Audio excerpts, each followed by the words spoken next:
Yeah, I think what's quite special, and I can say this because it's not me I'm saying nice things about, but we bring in two people from our business in to talk to the boys, and we really believe is that you learn from your own experiences, but you can also learn from other people. We're great exponents, or not exponents of, or great believers in making yourself vulnerable, talking helps you. So we've got Peter Mitchell coming in, coming down from Derry, driving. He's just driven down last night to come and be with the boys.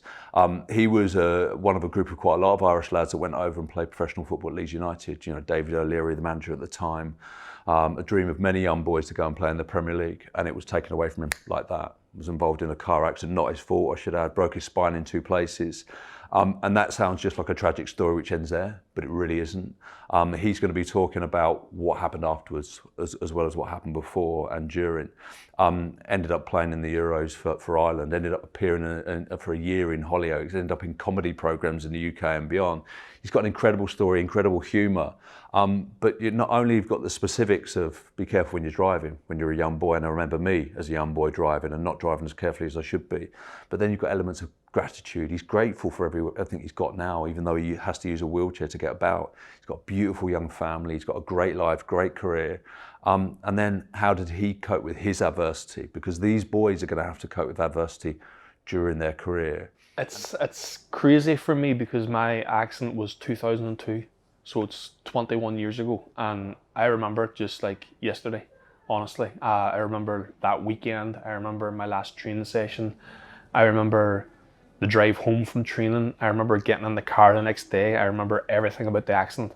So it's still very fresh for me, and you know, I go into the boys and you know, they're in a bubble. You're in a bubble. I experienced it myself with Leeds. Obviously, at Leeds, we all lived in the academy.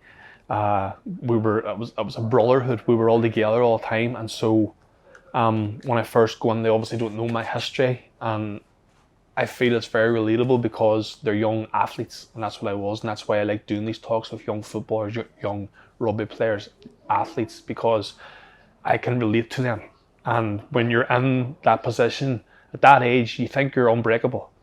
You're 17, you're 18, you're 19, you're unbreakable, and you just think, I'm going to be a rugby player, I'm going to be a footballer, and it doesn't work out like that. It just does not work out like that. You know, the percentages of kids that make it, it's probably less than 1%, which is scary.